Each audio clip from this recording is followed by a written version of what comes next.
Okay, now I can relax until we start. Everything is in place. I felt like I wasn't even breathing there for a second. Holy shit.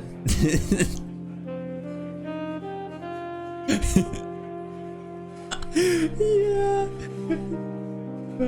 Full insane amounts of concentration. I stopped breathing for a second. I didn't even blink.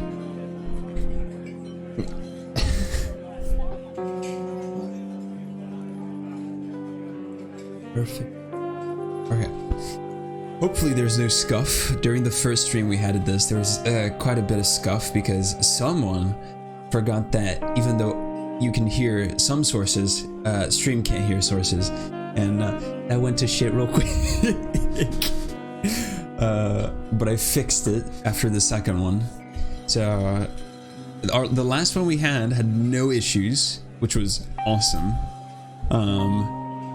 But if there is, you know, we'll roll with it.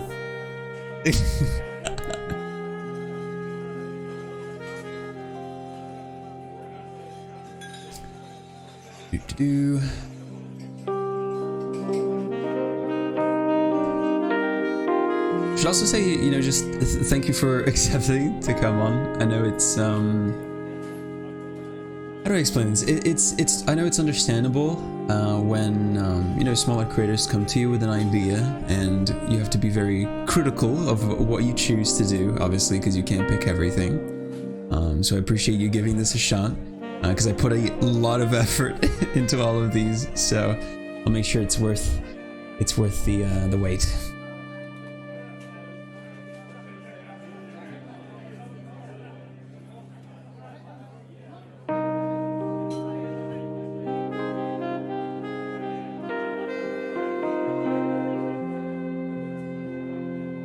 Yeah.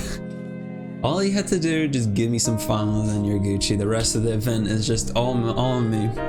If it sucks, it's on me. But it won't. I have confidence. Yeah, okay, we'll wait 2 more minutes and then start. Ooh.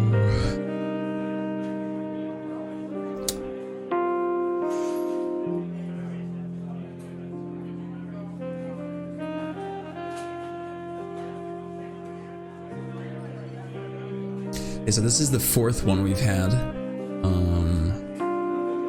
It's gone a lot slower because I did a project a while ago. When I say a while ago, it means like 1.5 years, 2 years ago. That was kind of the same thing, but with artists instead. It was like I brought artists along to like draw with me while we talked. It was like my first like big attempt at content creation, and I did that weekly, and it did not work out. I got up to 15 guests somehow because it was over summer break, so I had nothing else to do. So I managed to get to 15 guests, and that's where I learned a lot of the stuff. Yeah, that's where I learned a lot of the stuff that I do now. Yes, exactly. But I was doing fucking everything by myself because I also didn't have funds to like commission people like I do now. So I was fighting for my life back then. Yeah, because I did it weekly, I got up to 15 guests really fucking quick, but I am smarter now and a bit more, you know, like I know how to pace myself. Yeah.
Under translucent starlight, magical letters are sent flowing through the night's gentle breeze.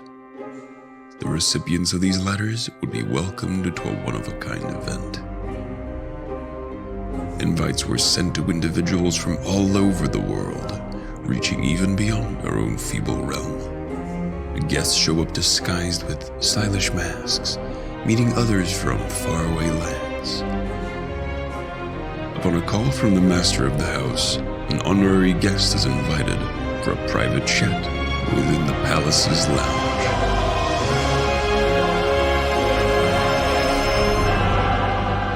Welcome to the Starfall Masquerade. See you soon.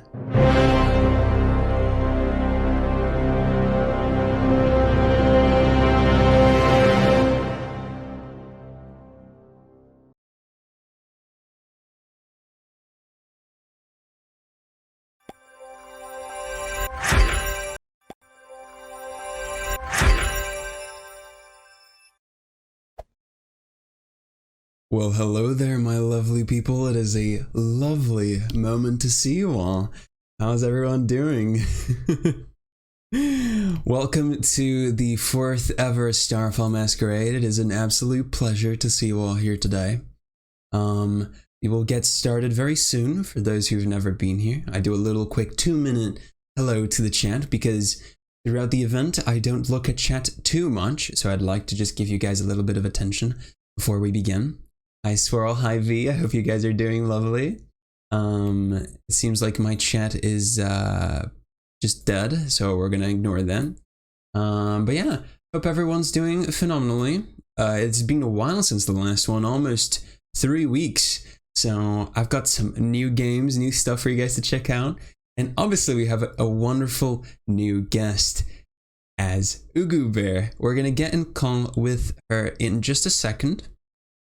I just wanted to say hi, and I hope you guys have a fun time watching us today.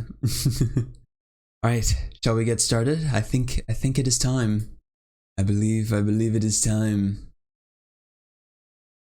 Oh, Imora, thank you for the sub. I really appreciate that. That's great to see you. And thank you, Snapple, for the follow as well. And Ugu, I didn't realize Ugu followed. Thank you, guys. With your support, I can continue doing these masquerades, and it really means a lot to me, so thank you. All right, stage is set, everything's in place. It is now time, chat. It is now time. Here we go.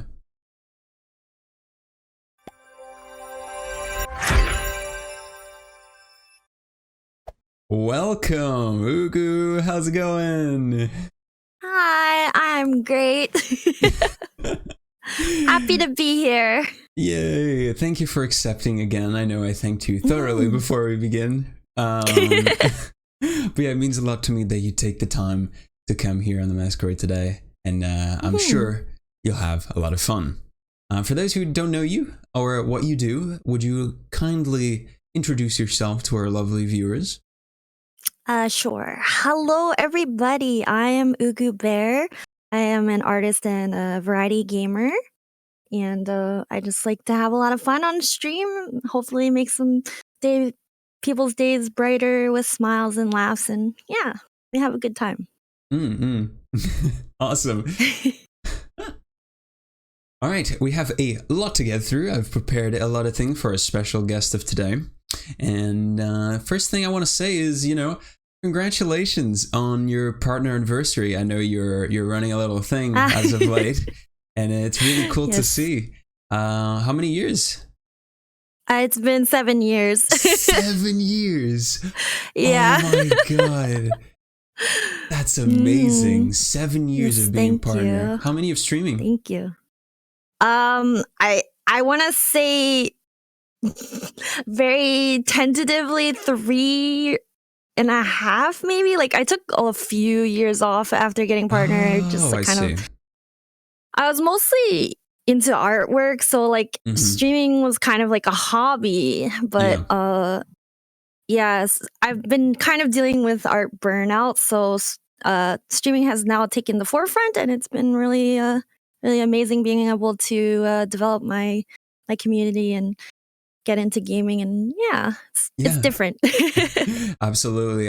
That's actually one of the topics I listed down because like our previous guest, you were also an artist, which is a common thing among VTubers. Not only that, you were an artist before becoming a VTuber. Is that correct? That's correct. Yeah. Yeah, I wanted to get your just more insight into your beginnings with art, and if that had any correlation with you becoming a VTuber and getting into the VTubing community.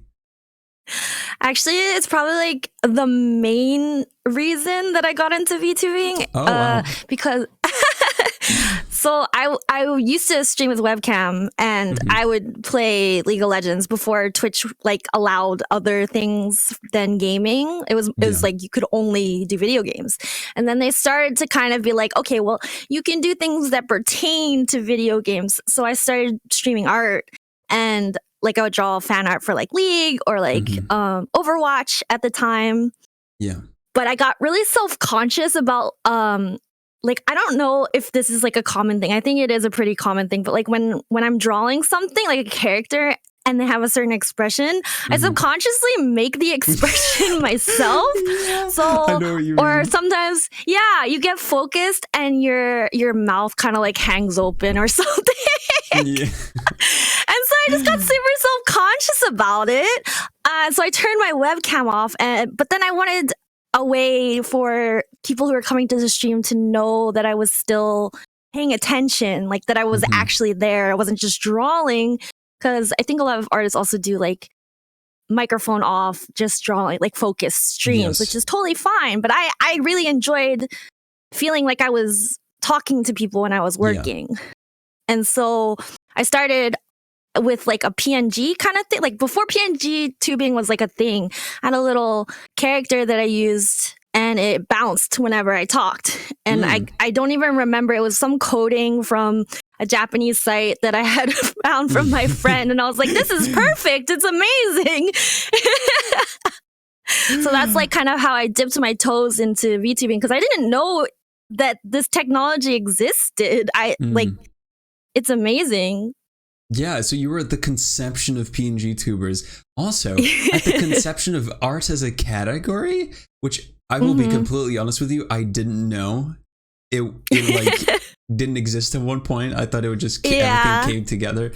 So art wasn't a category, it was just games. And then it branched off into what we now call art in as a category, huh?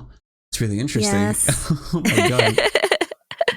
Yeah, that's really, really cool to hear. We have a lot of people who kind of transition or take interest in the VTubing community because people love to draw fan art of the lovely people who VTube. And I myself used to also, I feel like it's like a common pathway that people take. It's like face cam. And then they're like, this is kind of awkward. Let me do PNG tubing. Oh my god, PNG tubing is too fun. And then they get a model. That's like the... And then you're in deep in the rabbit hole and you can't get out. First, you find it to be a joke, but I don't think it became a joke anymore. You know? Exactly. So how did you find streaming as a whole? You know, just in general, how did your attention come to Twitch? Since you're, like basically an OG to a person like me who hasn't been streaming for that long. Somebody who's been streaming for that long seems like an OG to me. So I actually had the opportunity to live with Lily Pichu for a year. I was in the process of looking for apartments in California, and she had just visited because her boyfriend lived in California at the time. And she called me and was like, "Oh my gosh, my flight got canceled." And I was like, "Don't worry, we'll come pick you up. You can come stay with us. Don't worry," because like it was her next flight wasn't until the next day.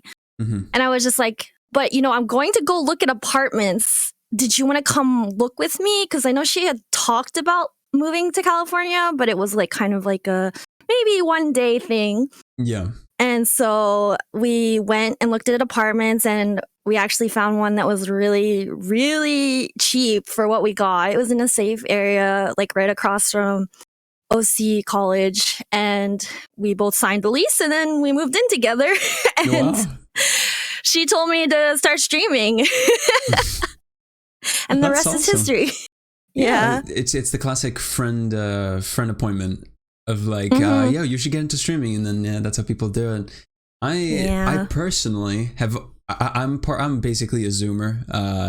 That's just. So I was kind of born into people already kind of making videos, like at age, like I want to say around 11, I was already watching YouTube like crazy. Oh my gosh. It is strange though, because I never really got into streaming, or excuse me, watching streamers. Like I was never super into watching streamers because I had, a very low attention span, as any kid has. And I was like, understandable. Why are they taking so long to do anything? I didn't understand it as a kid, so I just went back to watching videos. That's so funny, because I never really watched YouTube, and I got really into watching Twitch streams. So it's like we kind of went the opposite direction. Yeah, no, but I knew. So the thing is, I knew of a lot of streamers, but I only watched their YouTube content. So it's a weird balance. I still do it to this day. I'm not a super massive fan of watching streams. I do it to like support friends and whatnot, and casually pop into people's streams, but I'm still a YouTube junkie at heart. I can't escape that. That makes sense. You get the instant gratification of what's going on, and you know it's gonna be curated content. Yeah. So you said you started streaming around the time you met Lily, but was art even before that? Yeah, so art has always been like a constant in my life. It was like as soon as I could hold a like crayon, I was always drawing. My parents were very supportive of that, and I'm very grateful for that, because I don't see myself having done anything else. Like, I mean, you know how they say, oh, you should like expand your horizons and make sure you know what you want to do. I just wanted to do art. I always wanted to do art. So yeah, it's just always been my go-to. So you ran down the track of trying to become an artist, as many people do, and you eventually fell down the VTuber rabbit hole. Is art still something you're currently pursuing, or do you think this content creation thing is something that has taken more of your interest in terms of future endeavors? I am on like I don't want to say like a hiatus, like more so a recuperation like stage with art. I did a lot of commissions for a few years, and it became to a point where I was doing a lot of soul-sucking work, where it was like less creative, more like exactly what the client wants. And it was really good for money, but it just I lost all sense of who I was as an artist, like kind of like the voice that I have in my work. And so I've been kind of on a journey trying to figure that out, but taking a step away from art, I think, is also really important at times, because when you suffer burnout, it's like really, really hard to recover. And you kind of just have to be patient with it. And just like, I have been drawing periodically, but nothing like I used to draw every single day. And then I got to a point when I was like, I can't do this anymore. And I used to feel really guilty about it. But now I've come to terms with that that's okay, because art is also educational in the sense of like observing and looking at things and just in like absorbing content. So as long as I'm still doing that, I feel okay, even if I'm not actually physically drawing something. Yes, that is very important. I'm really glad you brought that up, because it's something I talk to my friends frequently about, which is sometimes doing nothing can be more productive than trying to do something. Because people don't realize that if this is, I used to do this all the time as well, because I used to be an artist, and I kind of didn't really follow through with it. But that's the story for another day. What was I saying? Yes. So taking breaks is extremely important for the mind. Sometimes people get to, well, what's the word I'm looking for? Too focused or like tunnel visioned into trying to improve. And they can't continue. It's too straining on the body, too straining on the mind. People have to realize that actually taking breaks in between work can be extremely beneficial. Is it hypocritical of me to say this? Absolutely, because I myself struggle to take breaks. Well, it's like you have the knowledge. It's just about applying it to yourself now. Exactly. But yeah, I'm a bit of a hypocrite there because I do like to work, so it's in that odd kind of space. Like, yes, I should take breaks, but damn, I kind of fucking love working too. So it's I don't know.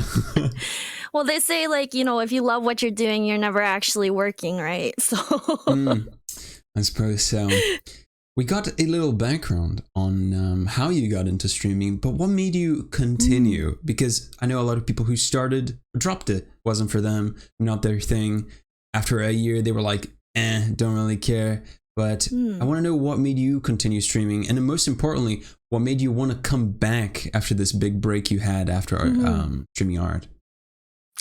Well, so I ended up falling into the working category of doing Twitch emotes. So a lot of my clients were streamers, and so I was a part of Twitch and I knew the culture and everything, so it was a pretty easy transition. And then I dabbled in the idea of just starting streaming again, but then as soon as VTubing came up, I was like, oh, this is just like really, really fun. Like, I can see myself doing this every single day, and just the ability to express myself in a different way, but still like being myself, just like without being on camera or just being my artwork. It was like a very kind of like a light bulb moment, like, oh, because I had been like wanting to create content and I just didn't know what path I wanted to take with being burnt out on artwork. So this was just kind of like a perfect, like, serendipitous thing that fell into my lap. Oh, what a fancy word. How appropriate. Serendipitous. Wow. But yeah, I get you. It is, I'm just always super curious to hear about people's like, just their history in terms of content creating. Because I know people who've tried certain things and really just not enjoyed it and then flipped to something completely different, and they found their thing, the thing they like to do. And it's really interesting to hear your story, your side of things. Yeah. Oh, yes, Elmore, that's so relatable. My attention span is like none, and TikTok takes it all. Yes, TikTok has ruined my brain. I've been trying to uninstall it. Not successful yet. It's slowly eating away at my attention span, and I can't do anything about it. Do you use TikTok? I do. Yeah, oh gosh, sometimes I'll get into a rut and I'll just be on it all day. It's so bad. I have to like throw my phone across the room and be like, no, I can't look anymore. These attention eaters are something else nowadays. You got to be real careful. Productivity killers is what we call those. Yeah. Not good. Not good. Did you have any, what's the word I'm looking for? Inspirations for VTubing specifically when or before you debuted, out of curiosity? I think my first introduction to VTubing was a fellow artist, Chica. She started streaming with I think it was a V-Roid model. Ooh. Like before the big boom of VTubing. Yes. And I thought it was awesome. I just didn't really understand the technology or anything, but I was like, oh, that's really cool. Like, you know, you can make your own character and then you're streaming with that instead. And so, like, as soon as, I guess when the hype of, like, the HoloLive Ian generation was coming up, I got introduced to, like, Korone. Yes.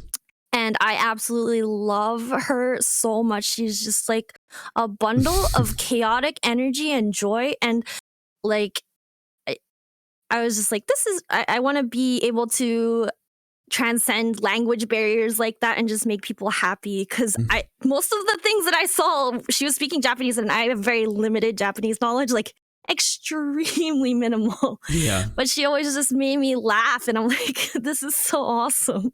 So I guess she's like my big like inspiration in terms of like VTubing figures. I see. Well, I think if you exclude, I believe her name was Kizuna Ai. Is that her name? Yeah. Yes, which I knew of. I think Korone was the first VTuber when like VTubers actually had a name that that was the first introduction I had to it. I was like, oh my god, what is this? That's a moving anime character, but that's not animation. What's going on here? This is strange. And now, so many years later, here I am doing literally a VTubing program. So see how fucking times change, you know?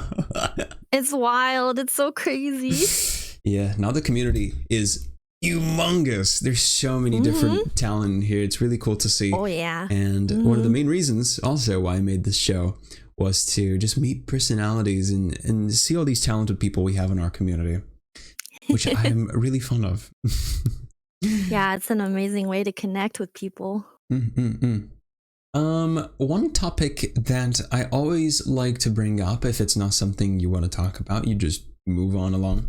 But it is something that I find quite interesting when talking to VTubers, which is VTubing, like you playing a character or you using a model to play or just express your personality. Because nowadays, if you chat doesn't know, many VTubers kind of fall under these two kind of categories where they either try and stick to a theme and almost play up a role, almost as if it's a role play, or they will literally just use a model in the place of a webcam. So it's nothing more than just like a vessel, let's call it, for their content. And I kind of want to know what your take is on that is, and which one you kind of fall into.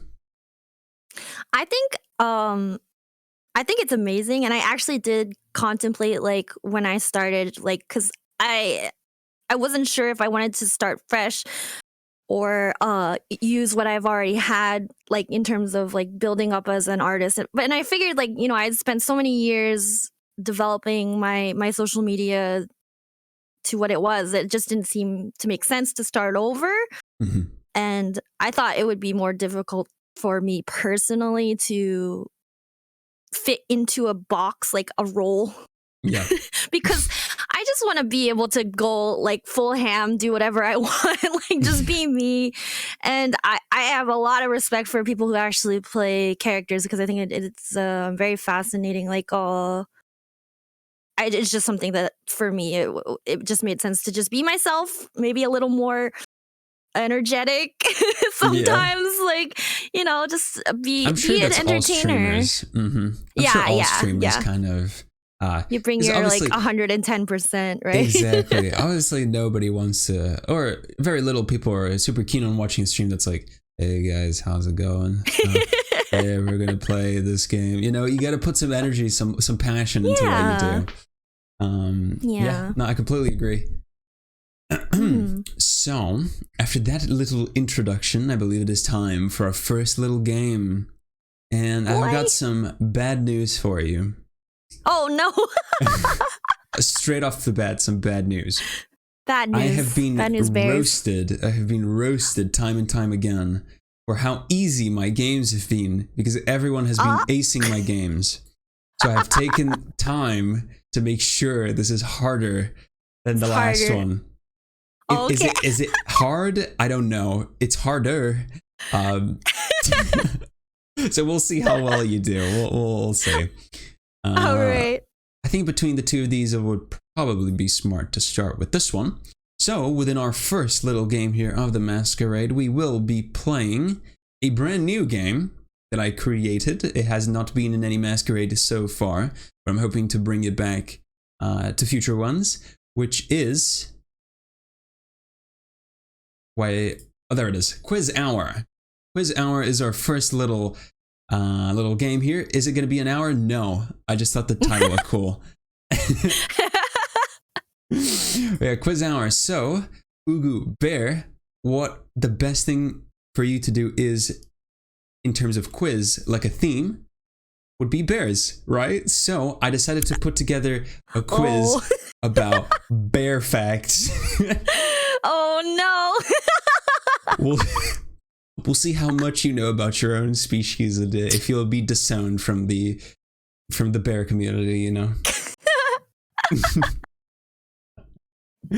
All right, here we go. Let's see. So let me explain to you. I will read out to you, and on stream it will be shown 3 different facts about bears. Three different facts. One of them is incorrect, and you have to tell me which one of them is the incorrect fact. The other two are true. Okay? Okay. All right, here we go. Question number 1. All right, option 1. The best way to determine a bear's age is to count the rings count the rings on the cross section of its tooth root.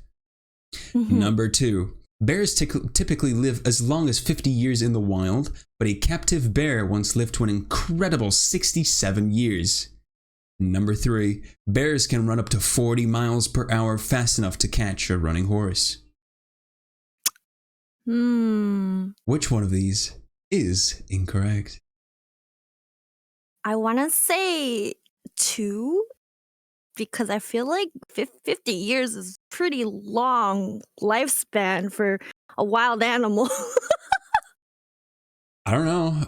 Giant turtles have lived to longer than humans. I don't know. This is true, but they have a giant shell that they can retreat into. Yes, they're also basically prehistoric, so they're old as fuck.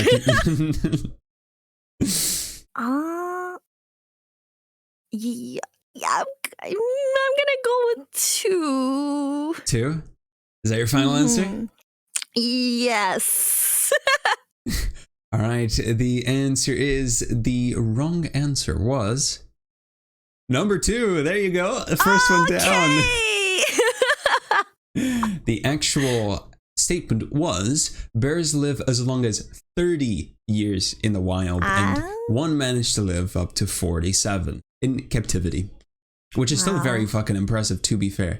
Yeah. Maximum was 47. There we go. Wow, I was like pretty shocked. I was like, okay, fuck, she's just gone for the right answer for a second. Excuse, I didn't know you were a bear expert. Goddamn. I'm not disowned quite yet, right? Not quite. You have three more trials to go through. All right, here we go. Here is question number 2. Which one of these is the incorrect one? Number 1, every type of bear is a true carnivore, except for the grizzly bear, who is an omnivore. Number 2, unlike many mammals, bears can actually see in color. And number 3, a swimming polar bear can jump 8 feet or 2.4 meters out of the water to surprise a seal. Oh my goodness. This one's toughy. This is tough. This is toughy. I believe in you. With some mental gymnastics, you can figure this one out, I think. Mental gymnastics. You know, it's weird. I never thought about if bears could see in color or not.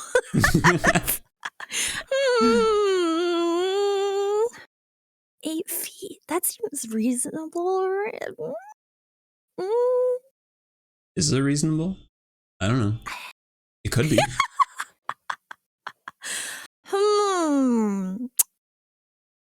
I want to say 1 because I think, some bears, I think, eat mostly berries and ants, or not.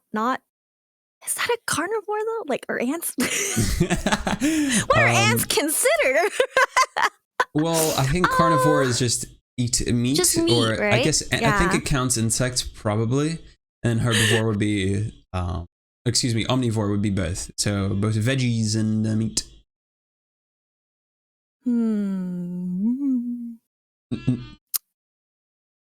No way it's 1 if I trust Jungle Book.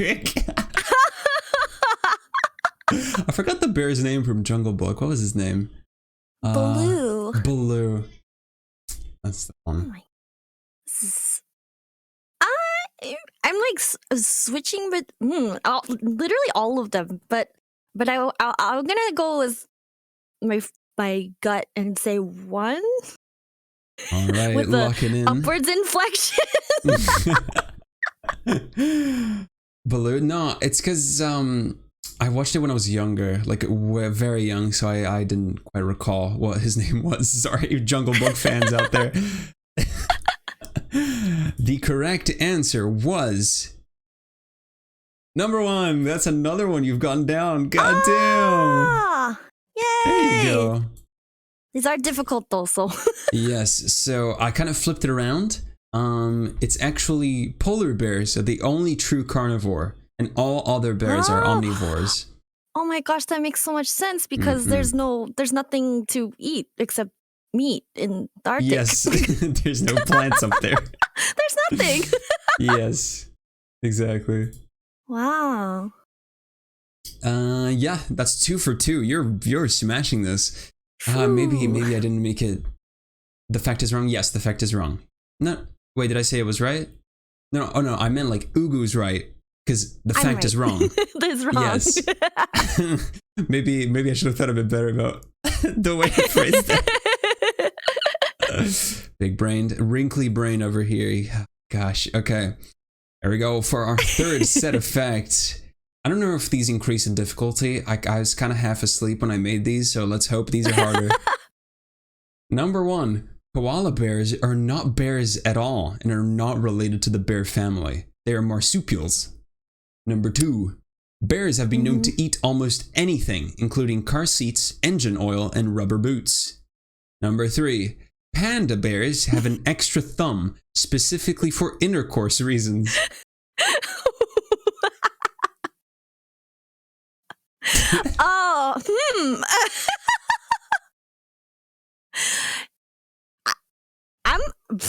I've never heard of an extra thumb on a panda. I mean, but I guess it could be possible. I don't know, could it?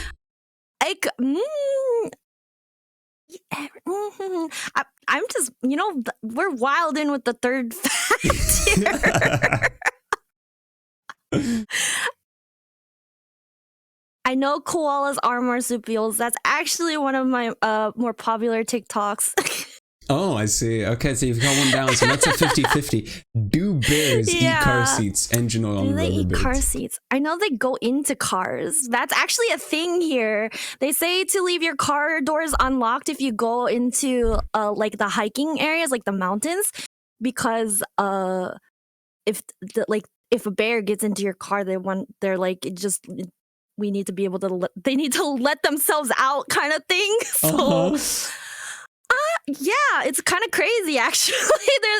The bears around here are wild. I'm gonna go with 3 just based on the weirdness of this fact. You're gonna go with 3. 3. Which one is the incorrect answer? 3, 2, 1.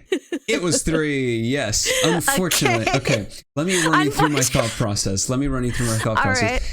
Panda bears actually have an extra thumb. So I was hoping you would know that so I could debate you. Yes, they do, but it's not for intercourse. Surprisingly enough. It's actually an extra large wrist bone, but it could also be considered an extra thumb that's used to hold onto bamboo stalks. Yeah, so they do have an extra thumb, but it's not for that. Okay. Yeah. They have an extra thumb, it's just not for sussy reasons. Yes, they're very clean boyos, pure boys. You're 3 for 3. Can you absolutely ace my quiz? I will be so sad that I did not make this hard enough. No. I'm joking. I'll be proud of you. Anyone who aces my quizzes gets a big high five from me.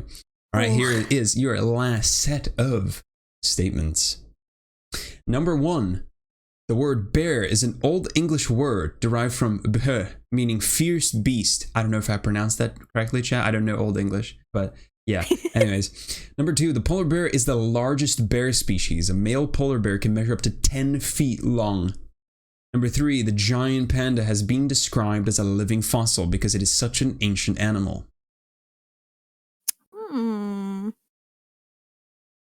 So you have number 1, bear is derived from her, which means fierce beast. Number 2, male polar bears can go up to 10 feet long. Number 3, giant pandas have been considered living fossils because they're old as fuck.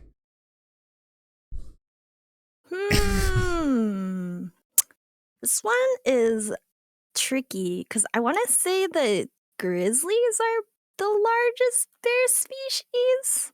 But polar bears are pretty big too, and it's hard because you don't have anything to like compare them to size-wise. Yes. There's nothing there. There's just penguins and seals. And I can guarantee you there are no penguins and seals near a grizzly bear in the middle of the woods. Yeah. Come on, you got this. You got this. Let's see. I'm second guessing the gut now.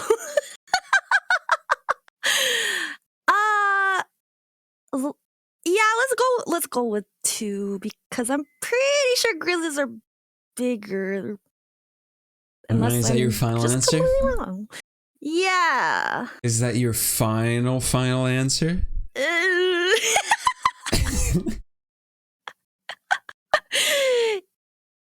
Yes. Yes. All right. So let's see which one of these is the incorrect fact. All right. It is not number 2. Polar bears are in fact bigger than grizzlies. Oh wow. Okay. But I'll give you another chance to pick between 1 and 3 as just a little extra. Let's see if you can nail this 50-50. Oh my gosh.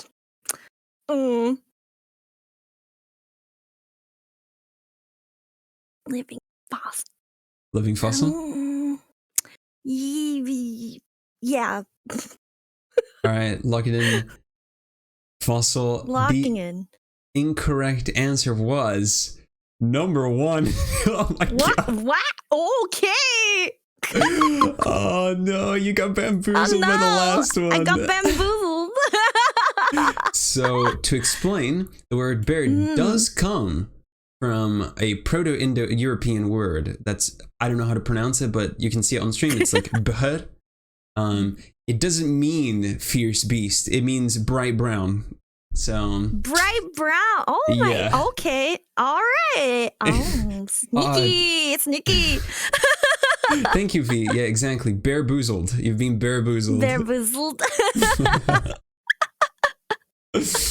All right. How was that? That was pretty good. 3 for 4. You did pretty fucking good.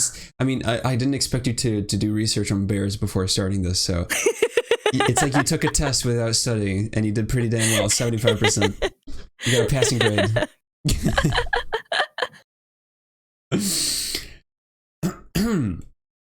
You mentioned during that little quiz that apparently bears get into your cars in Canada. So yes. You live in Canada right now? Yes, I'm an American citizen, but I have permanent residency in Canada. We're in British Columbia. Mm-hmm. So there's a lot of bears out here. Actually, we have a security camera on our front door porch area, and we were cycling through the footage, and there was actually a bear walking down the sidewalk just outside our front house. It was a little baby, but you know, they actually are in the neighborhood. Yeah, I got that's just Jimmy. Don't worry about him. He's just chilling. Some distant relatives. Yeah. Oh yes, Swirl gave us another one. Bamboozled. Thank you. You guys are very good with your puns. Thank you, chat. Their puns are top tier. Indeed. No, it reminds me a lot, you saying this stuff, not about bears, because I've never actually seen a bear, but when I used to live in Brazil, which is where I'm from, if you didn't know. Oh, I didn't know that. We have quite the funky wildlife, if you were not so knowledgeable about it. We have a lot of interesting, it's like Australia, but less deadly, but more colorful. You know what I mean? Oh, okay. That's And actually, one of the stories I love talking to people about is when I used to study at university over in Brazil, on my way to campus, I actually met up frequently with capybaras. They were just chilling by the lakeside. Yes. I love capybaras. They are so cute. chunky. I love them so much. Yes. You were advised actually not to touch them. Unfortunately, I would love to touch the sentient coconut, but unfortunately for me, I could. This could be fake news. I don't know, Chad. Don't quote me on this, but I was told once that apparently you can get diseases from touching them. Because they kind of dirty. You get capybaras and we get spiders. What is this? You guys got a low roll. Brazilians got a high roll. I mean, to be fair, we got some pretty scary stuff there as well. We've got we call it onça, which is like it's like a panther. It's not a panther. It's like a leopard. Oh my gosh. Thing, and it's scary. And you do not want to meet one of those. Nope. Run now. Yeah, I like talking about capybaras because they're so chill. They do absolutely fucking nothing but sit around, walk around, shit, and sleep. They're great. Yes. Honestly, the peak of what a living being can be. Just, strutting around, eating, sleeping. It can't get much better than a capybara. Yes, just the absolute necessities. That's it. Yes. They also travel in like packs. See, it's like you're seeing like a little horde of coconuts just chilling, and it's so cute. Want to be a capybara? Don't we all? Yeah. Yeah. But if I may ask, I could be wrong, so correct me. But I don't believe your family is originally from Canada. So I want to know a bit more about your kind of background. Not your background, just like your heritage, I should say, is the correct word. Well, I am a South Korean born, but I was adopted into a white family. This is I talk about this a lot, so it's not like hidden knowledge or anything. That's really awesome. Yeah. That's really cool. My brother and I were both adopted separately from different families, but from the same adoption agency. We're both from Korea. And yeah, I love my parents a lot. I know a lot of kids who get adopted have like struggles and everything with the whole process. I never felt that way, but I think my parents did a very good job of making my brother and I aware that we were adopted. Not that like we didn't know, like like we're Asian and they're white, like it's very obvious. But they did a really good job of trying to educate us about like where we came from. We all took a family trip to South Korea together when we were teenagers. We went to the adoption agency and got to like learn about Korea, and yeah, it's just so I don't really know a lot about like my heritage other than what I've learned. Like I don't, but so you were happy both about adopted. It. You were both adopted by the same parents. Same parents, but we came from different mothers. We were just in the same adoption agency. Okay. Sorry, I finally got it. I caught up. Sorry. Yes. My parents adopted me, and then they got a call 3 years later from the agency asking if they wanted another baby, and that was my brother.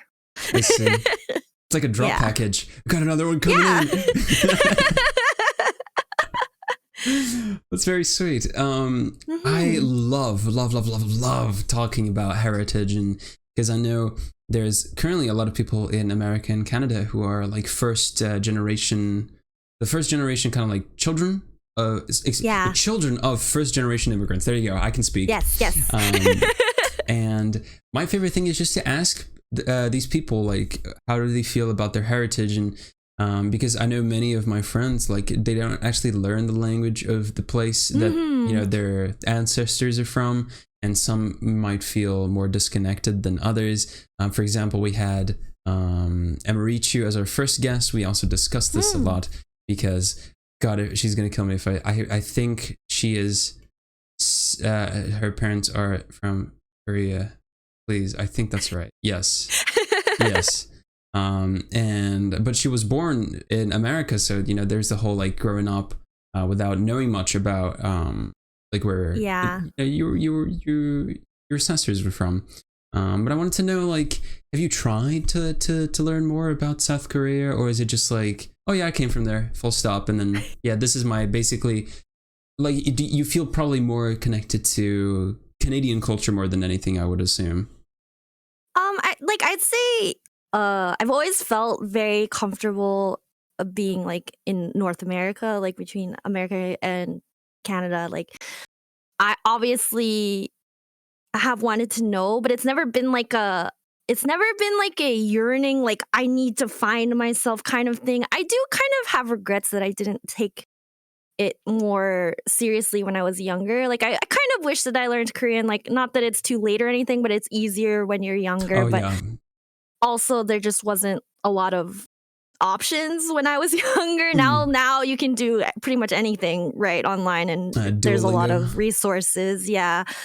I think it's interesting because I'm on TikTok a lot. I actually get a lot of stories about, like, you know, other adoptees or first generation or second generation kids who kind of feel like they feel like they kind of were robbed of their heritage because they had to assimilate, like their parents made them assimilate, and so they feel like sad that they missed out on that. Yes. And I can almost relate to it in a completely different sense. I think it is kind of a loss, you know, but I'm the type of person who, but it's you also know, a game, I'm just right? It's a give and take thing. Yes. I'm comfortable with who I am. Obviously, I want to learn more, but I want to take it at my own pace. I don't want to feel like I have to because out of obligation, because then it becomes something negative, and it would put burden on myself and maybe like guilt if I'm not learning it well, or, you know, so I've just been taking it step by step. Actually, VTubing has been like a really good outlet for that, because I've been kind of working on like not lore per se, because like I'm not playing a character, but I wanted to kind of tell my story about being an interracial adoptee and finding ways to fit into this community and feeling like more at home, because it's transcendent of cultures, and everyone's just okay with people being who they are. Yes.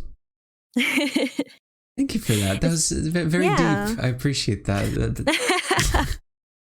If I may share a little bit about myself to kind of counterimpose that.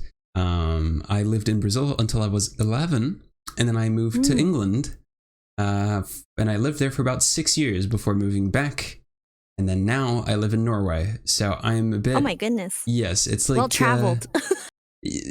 Sometimes not willingly, but you know, just family stuff, you know how it is. So I do relate a lot about, you know, these kind of things. A bit less because I did live in Brazil until I was 11. So I did, like, basically my childhood was there. So I have a lot of fun memories. But I definitely don't have any, like, within me, any sort of like the teenage culture that a lot of Brazilians have, because I'm very much more like, obviously I don't have an accent anymore. If you can tell, I don't sound British at all. Unless certain words here and there. Sometimes it comes out, yeah. It's like a demon within me that sometimes like peaks. But yeah, my accent has just turned into absolute shit. It's like a Frankenstein, I call it, Frankenstein's monster.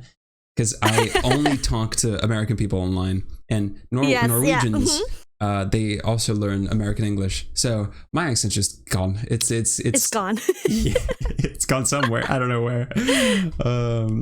But yeah, it's a lot of learning about your past, and I personally love Brazilian culture. It's very fun to me. But obviously I kind of had that hole, because from ages 11 to 17, it's like your formative years, right? So spending those in England definitely made me very different than my peers. I'll tell you that much. Yeah, I just think it's great that, like, obviously not everyone is opening and accepting, but it seems like with the age of the internet as it is now, like, people are more open to celebrating who you are and like your ethnicities and your background and your diversities, and like it's not something to be ashamed of anymore. I think that's really great. It's awesome. And I'm always just I'm like the complete opposite of like that old mentality of like, goddamn, can I just talk to different people? Because I love just learning about cultures and stuff. It's one of my favorite pastimes. So yeah. All right, you lovely people. Thank you for watching thus far. We will take a small 5-minute break to drink some water, get up, and just take a breather from talking, because it is quite tiring. But don't go anywhere. because after we return from our little break, we will be having a Q&A with questions from chat. So if you ever had a question for Ugu, make sure to stick around, get that question ready, and as soon as we start, I will be looking at chat. All right, people, I will see you all in just a second. Don't go anywhere.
Quick little thing, thank you for reminding me, Kat.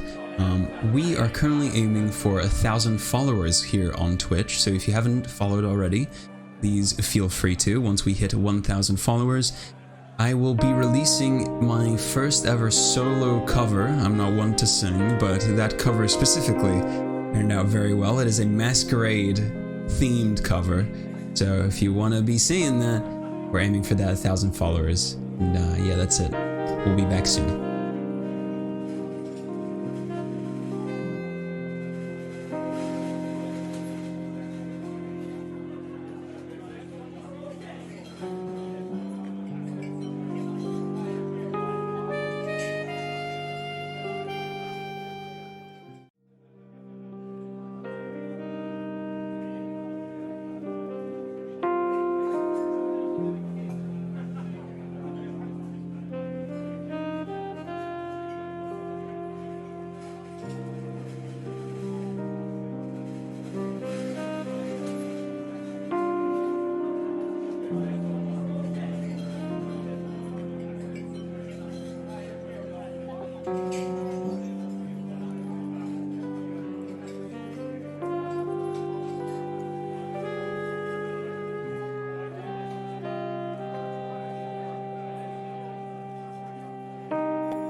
So, as per planned, we will be having a Q&A section with Uguubear. So, as I said, if you've ever had a question, a dying desire to ask Ugu a specific thing, now is your time. I will be stating your name and your question for our lovely guest over here. Gifty asks, what is your favorite or the best honey dish? Oh my gosh. I think honey toast. I like the brick honey toast. Honey toast? Hell yeah. Yeah. A based so answer. So good. I just love bread, and yeah, honey on bread is just perfection. Actually, okay, tell me if this is weird. We don't touch that topic here because I get roasted extremely easily because my food habits are very odd. But is it weird to have cereal with honey? Because I tend to have, there's like kind of things that don't have sugar, the cereal that doesn't have sugar, the like wheat one. Yeah. Yeah, I put honey on top of those so they like are more sweet and it tastes good. But I know chat's probably gonna be like, "Are you fucking weird? You put honey in your cereal?" I've actually never tried that, but I am a big fan of the like old people cereal. Like I love Raisin Bran, I love shredded wheat. Old people cereal. Everyone roasts me because they're just like, "Why do you like what is your favorite cereal?" And I'm like, Raisin Bran. They're like, "Are you like 80 years old?" And I'm like, "No, it's good." A boomer cereal. Yeah. Now I'm intrigued though. I want to try some honey on cereal. Cereal with honey is literally normal, isn't it? Well, I didn't know. I'm not too familiar with people's cereal eating habits. It's just like regular cereal has so much like sugar that I kind of try and stray away from it. So I buy the like one without sugar, and then I put honey on top to be the sweetener, and then it works out perfectly. Yeah. Shiro Fubuki asks, when will we see a Minesweeper stream? Is this do you do I went to check your VODs and I saw so many Minesweeper thumbnails. Is this your thing?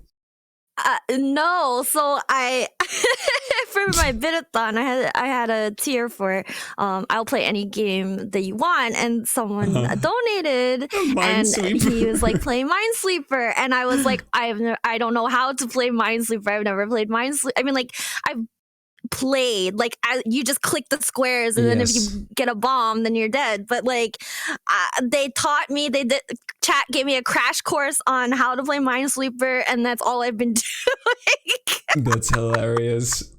I'm the same boat as you before, that I've touched it, but I've never actually learned how to play. It's actually like once you figure out the patterns, you feel like you're an unstoppable force and that you can't be tamed, and that's it's an addiction. So maybe just don't learn. I do have a friend in my uni class who likes Minesweeper, and he does like super fast clicking. And there's just a bunch of fucking numbers and stuff on the screen. I'm like, what is this man doing?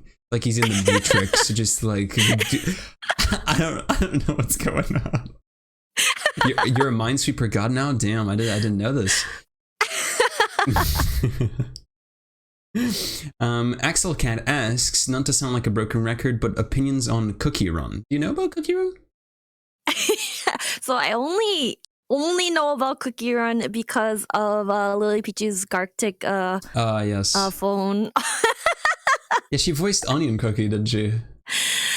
Yeah, and so I think everyone was obsessed with Cookie Run, and so we would get Cookie Run prompts for the Gartic phone, and I would be like, I don't know what I'm drawing. But I think the characters are very cute. I just never. Yes. I don't touch video games that have gacha because I have no self-control. So my self-control is just not downloading the game. Well, I have some proof of contradicting things in our second game here, so we'll see about that. We'll see how long this statement lasts. But yeah, no. But Cookie Run is like the biggest bait, like game, because like you'll see these like super hot, jacked, sexy characters, and you're like, oh, source. It is just like this little fucking cookie with like it's the worst bait thing ever. I did play Cookie Run, and my friends wanted to remove my liver out of frustration because when I downloaded the game, I rolled and I got like the hardest to get cookie within like my first day. Of course. It was like the bishop looking dude. I forgot his name. Pure Vanilla, I think is his name. Pure Vanilla. And he's like an ancient cookie, something like that. And they were like, Shy, never talk to me again. We're over. It's ruined friendships. Yeah. It was hella funny though. Yeah. Let's see here. What do we have? I'm gonna try and take questions from different people. So, Elmore asks, or is that Immore? I think that's it. How often do you replace the egg tarts on your head? Like, do they gotta go bad? That's so mean. Yes. My chat is convinced I'm not. They do kind of look edible. Yeah. I don't know. I'm now looking at them. I'm like, these look oddly shiny for ears. I don't know. I swear, they're ears. They're bear ears. They're not desserts. Not egg tarts. I promise. Yeah. So I don't have to replace them because they're just on my head. I see. They don't go bad.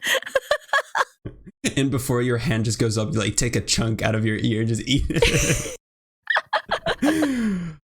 Cyanide Rabbit asks, when is FNAF VR returning? You're basically the best FNAF player ever. Oh my god, you played FNAF VR.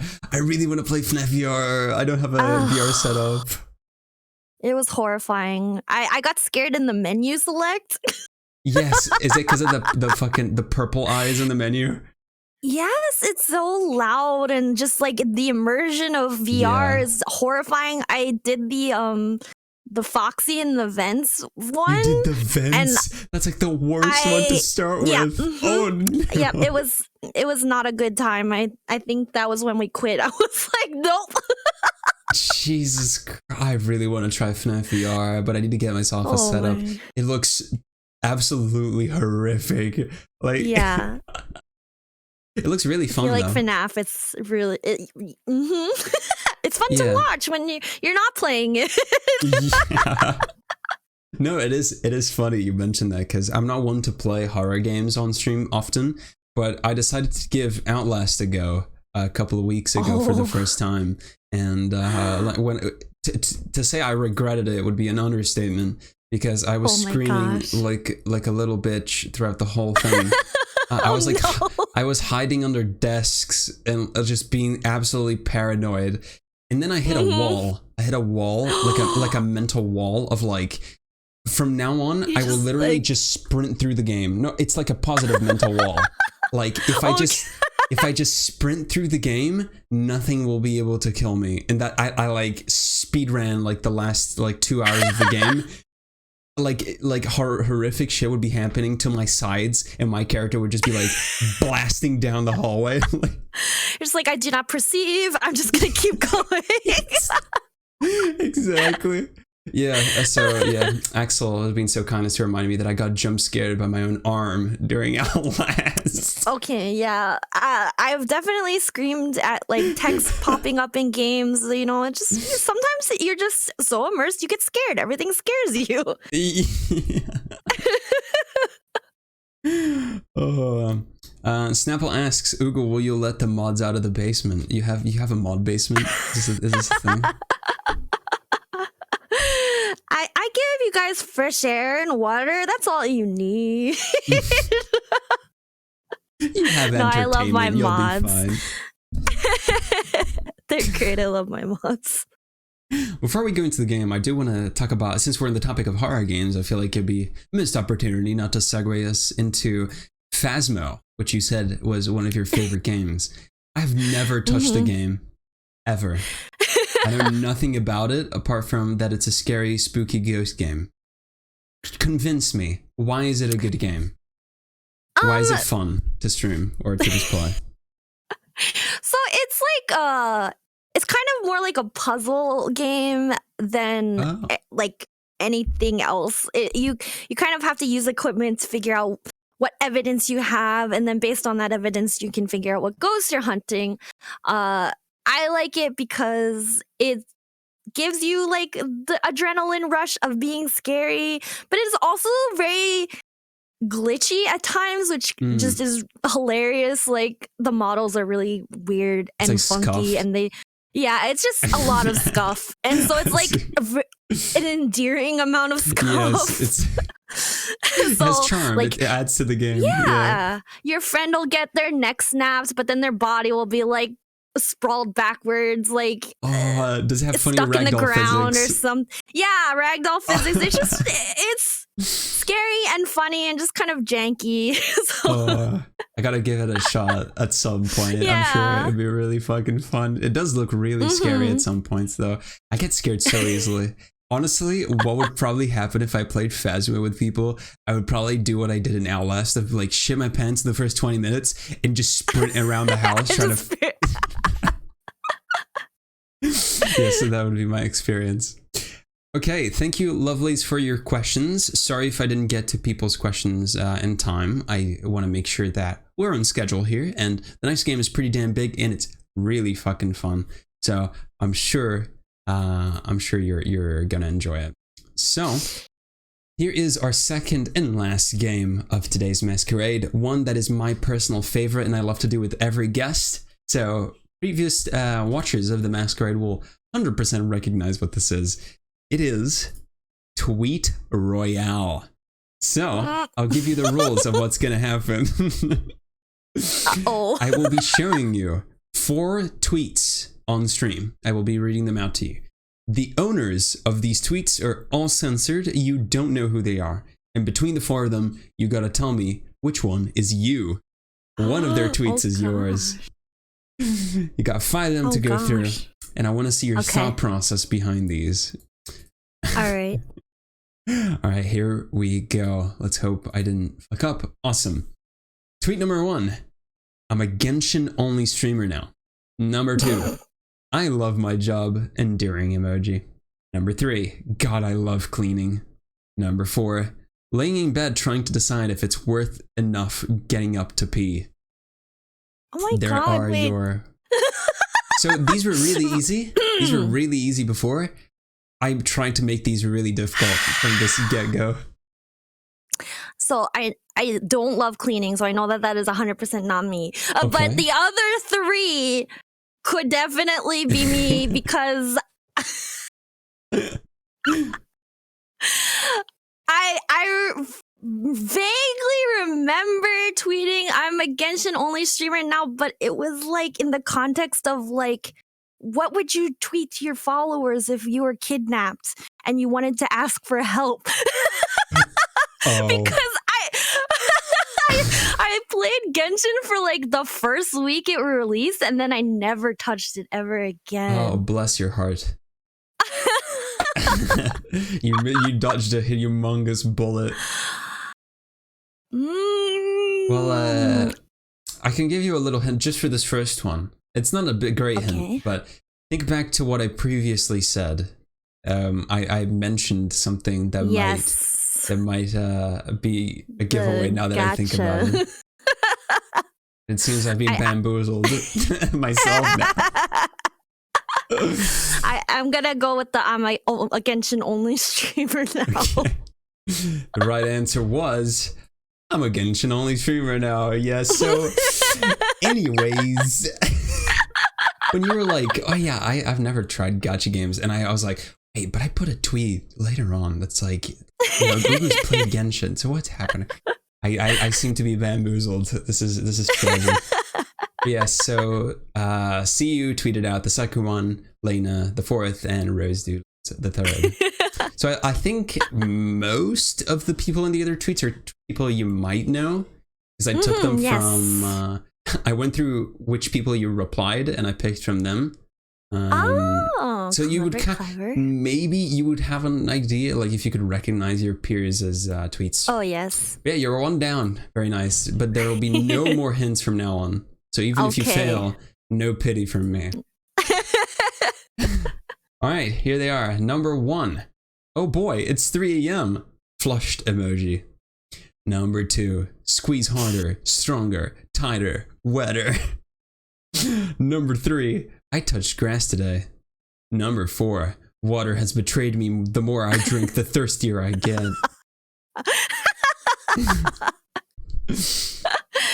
Oh my gosh. I'll be honest, I don't remember which one is yours. Looking at these. I feel like the second one, I think that must... I think I vaguely remember Geary tweeting something like that. I think maybe during Bal's Lemonade whale stream. Where I don't know if you watched it, but she was literally being birthed from a lemon slice. Yes, I in fact did partake in that ritual. Yes.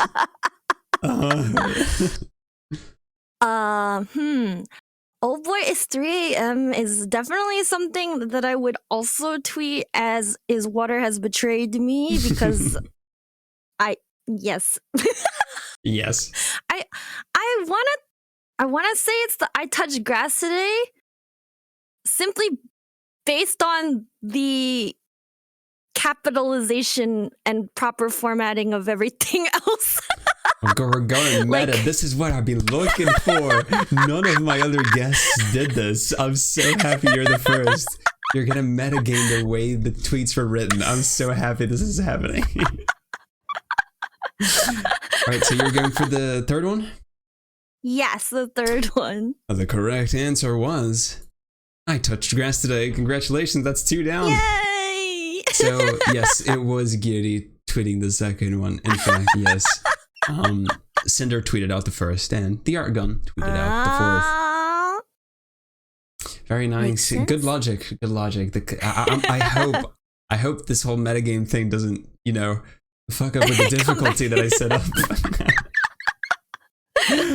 Clap, clap, clap, clap, clap, clap, clap. All right, here we go. Number 3. Tweet number 1. I'm so fucking late. I just woke up. I have to stream in 20 minutes. No. Number 2. Mistakes were made and I woke up at 7 p.m. Number 3. I like pumpkin spice latte. And number 4. My deepest, darkest secret is that I used to be an artist.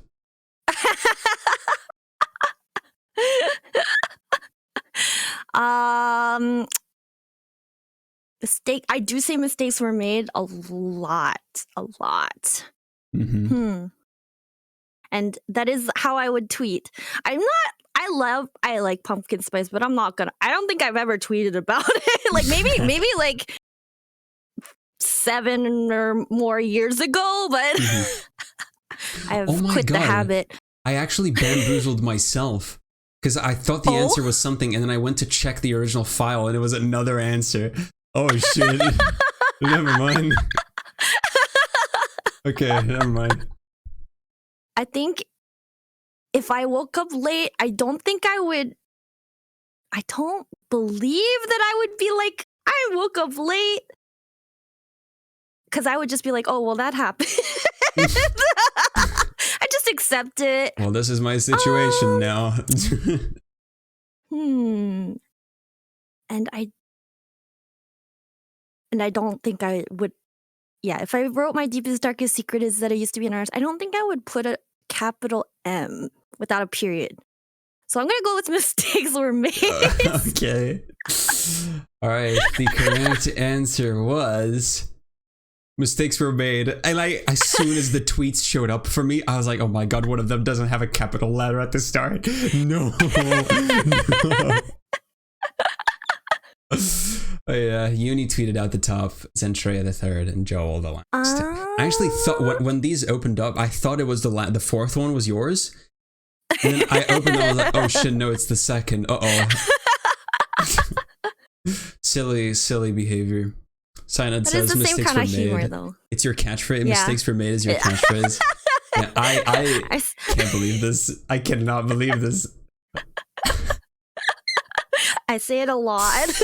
I see. Okay, penultimate one. Let's see if you can keep this streak going. Okay, here we go.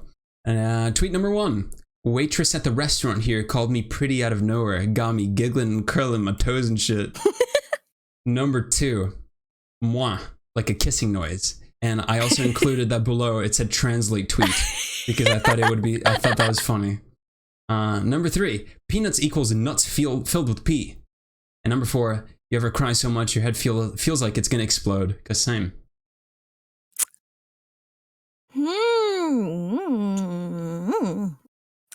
I don't know the last time that I've eaten in a restaurant, so that's not me. I don't think. I'm thinking it might be moi, but it could also be the last one. Peanuts equals nuts filled with pea sounds like a Rose tweet.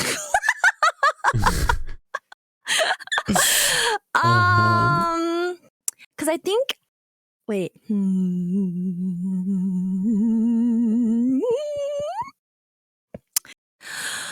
Ooh, this is tough. Are you confident you're not gonna pick one? If you're confident, then I can like cut them off a bit.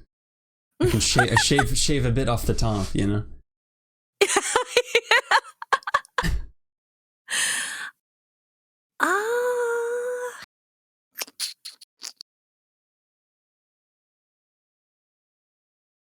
I'm like, cause I type moi, but that's not how I spell it. But I think if I was responding to a certain someone, I would have spelled it that way. Now I'm like gymnasticking in my head here. Should I really up the difficulty level on this game? Yes, because I'm tired, chat, of you roasting me for making easy games. I had to put some difficulty in here.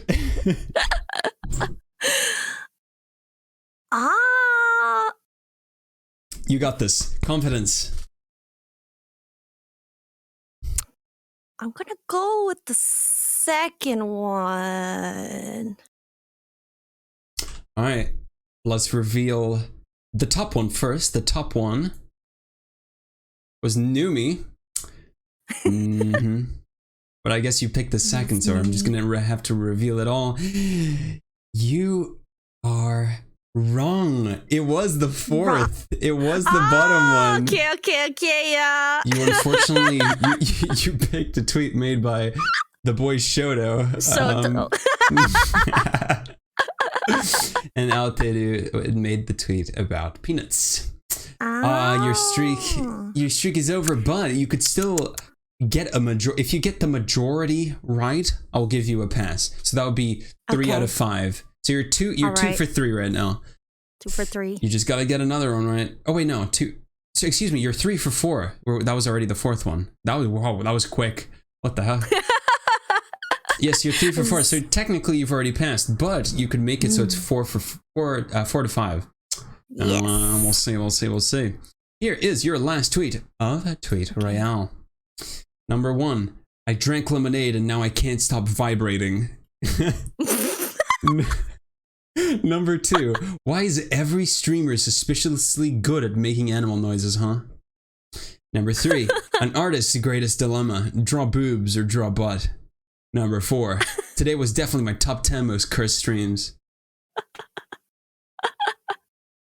I think it's the third one. No, she remembers. No. Well, congratulations. That's 4 out of 5. You did phenomenally. Very nice. Yay. Yes, it was Chibi Scar and Bao for the other stream.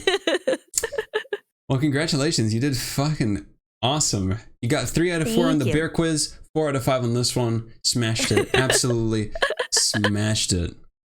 One thing, a little topic that I thought that hasn't been discussed in the Masquerade yet that I think would be really interesting to talk about, which is a bit more of a serious topic. So, you know, if you're not into the topic, you can just move us along as always. But when I was looking at which games you really like to play, I noticed you like to play Valorant. Now, I don't want to talk specifically about Valorant, but something that stems from Valorant, which is toxicity within the streaming space and gaming as a whole for women. I think that's a very interesting topic and a very relevant topic. And because, you know, people have seen on Twitter, there's plenty of compilations of YouTube, which is really fucked up, of just people being super mean, rude, and just extremely disrespectful in voice chat just due to someone's gender. Now, I wanted to know if you have any opinions, any things you'd like to say regarding this topic, because I feel like it's the more you talk about something like this, the more we can try and help drive anything like it out of the community, because it is deplorable behavior. Well, I know we talk about Valorant and League being probably like the most toxic games, but I also came from Overwatch. You played Overwatch? Oh yeah. My god, I played Overwatch for like 6 years. Yes. And I think the most toxicity that I ever personally experienced was in Overwatch. But that's so sad. Sorry for being so happy for a second there. I just got happy. No. I love the game. Yes, I absolutely loved Overwatch. It was like my favorite game for a very, very, very long time. But there was one specific game when I was voice comming, and I remember like crying because I was like that sad, like upset. And it wasn't even like that the person was just mean. It was more that I was like upset at myself for my performance, and then that just kind of exacerbated the fact that I was upset about it. I know what you mean. But I mean, I've played League of Legends, I've played Overwatch, I've played Valorant. Nothing really phases me.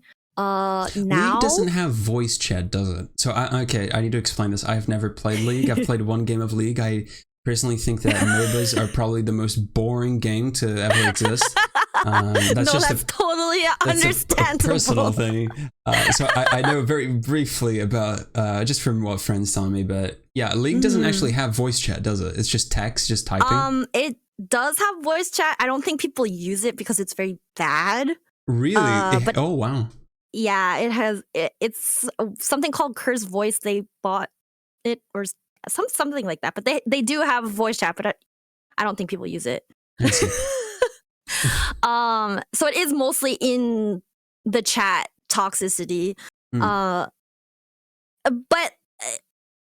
I like, it's such an interesting topic because I feel like I've experienced it as growing up with these games. But my opinion is that I try to keep my gaming sessions in a controlled environment. So with friends, yes, most of the time I will queue with friends. If it comes to a point when I'm queuing alone, which is extremely rare. Like if it's outside of streaming, I almost never play a game alone. Just on the simple fact that you can't control what people you're gonna get, and so I don't want to have something that I'm doing for fun ruin my mood. Yes. Not that like I've grown a very thick skin and I don't let stuff like that bother me, because I'm like, well, I'm here to have a good time and I just want to have fun, and I'm not gonna let someone else who's having a bad day or just like a unfortunate person or whatever. It's just like, I'm not gonna let them decide how the rest of my day is going to go. But so obviously sometimes you're just in it and you can't control your emotions and you're just having an off day or whatever. Yes. And I'll just like walk away because I know that perspective is everything, and it's not a big deal to me. So I can just like get some fresh air, breathe a little, walk around, and just kind of let it go. Yes. But I feel I've seen all the things that come out of Valorant, these young girls that are playing games and they're trying to play competitively because they're good. And they're not treated fairly simply because their voice is female presenting, or, you know, like they're just a girl. And so like I think it's so hard for them. And I think it really comes down to the game developers and how they moderate their community. And I think Riot is I used to really idolize Riot a lot. Being an artist, I always wanted to kind of work with them, and like I loved League and I felt like it was amazing. But I think that as a company, they do a very poor job of moderating negativity. Yeah. Because it's just not a priority for them. As long as they're making money, they don't really care.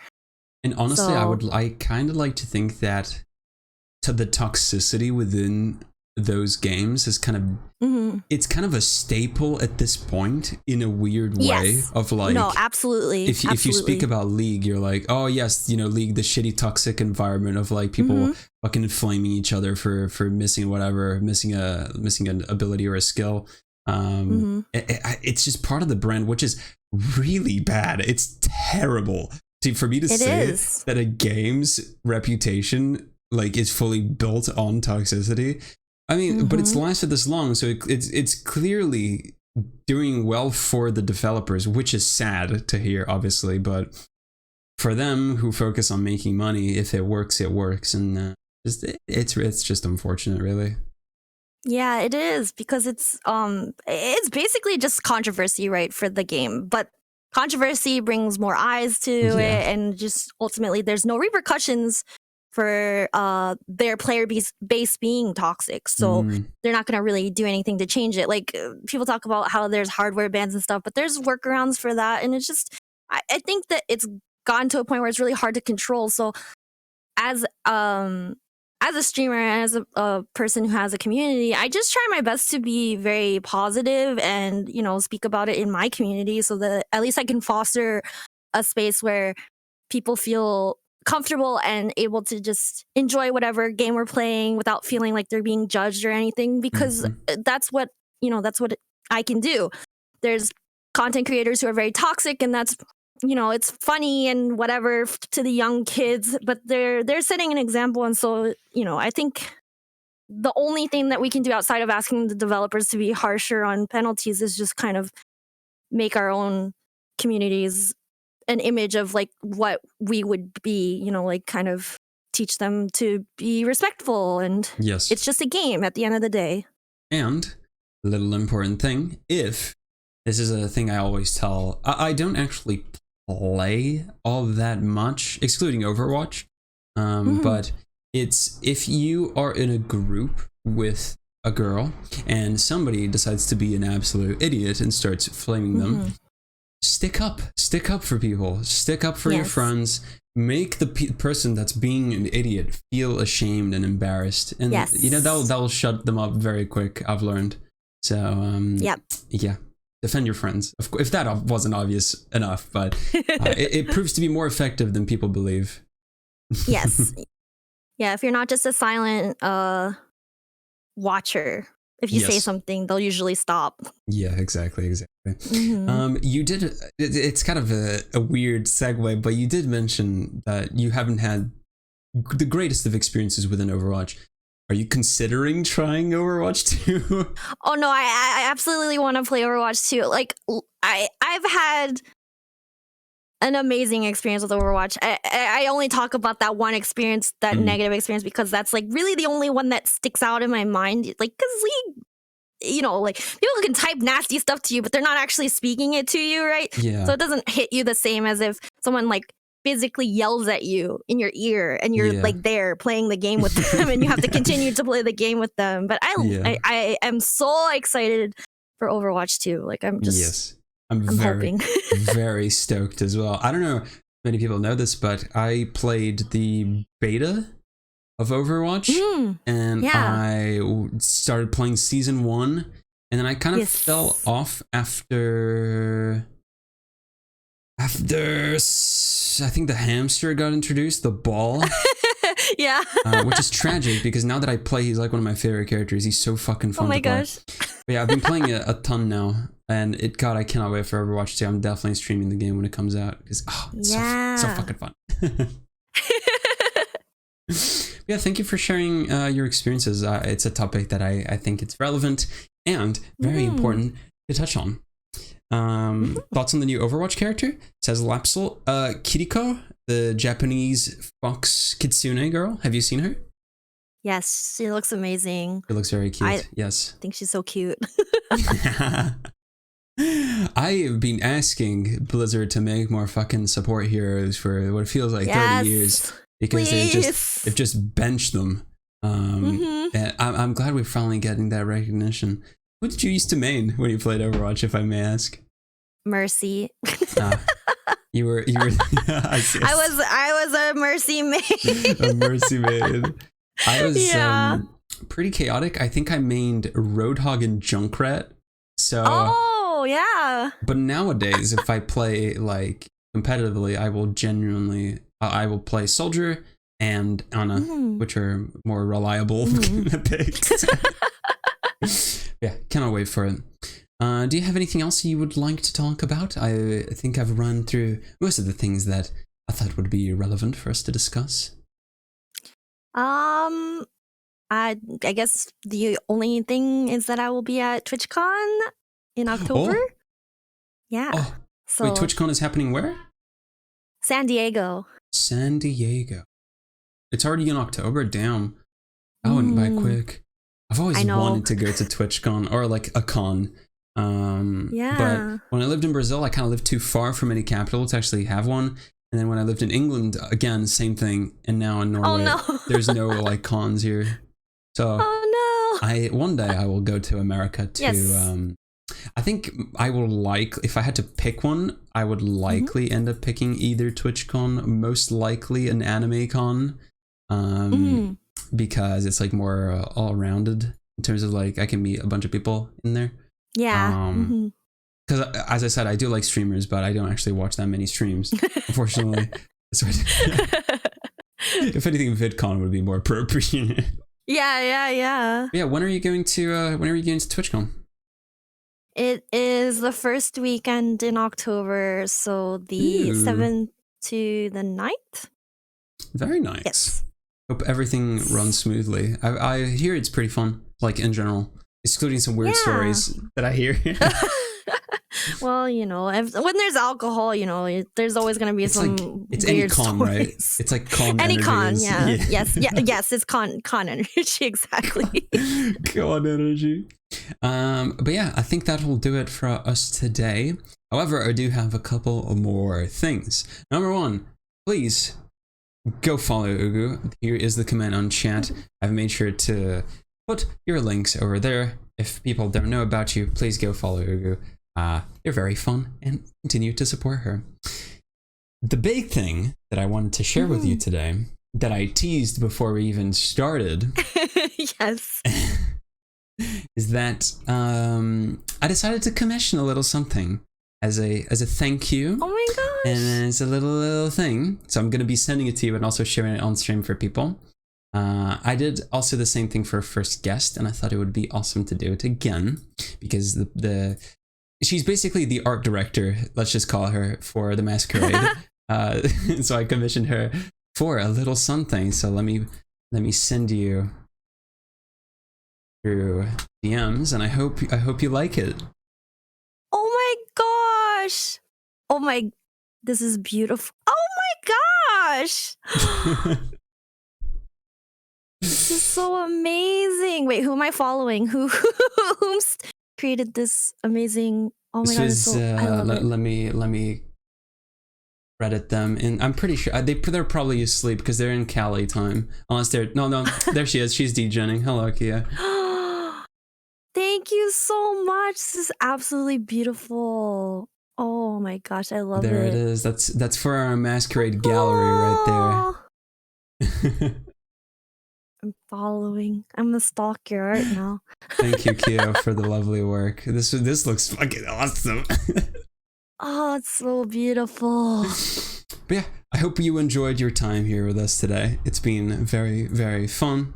And yes, thank you for having me. Absolutely. This was really fun. And I hope chat had a fun time watching on our 4th ever Masquerade. Hopefully, lovely people, I will get another guest by the end of the month. No promises because your boy's busy with university, but I do want to get another lovely person on. Yeah, Ugu, thank you so much again. I really appreciate you taking the time to join us. Yeah. And yeah, we'll call it a day there. Awesome. All right, everyone. Take care. Bye-bye. Bye.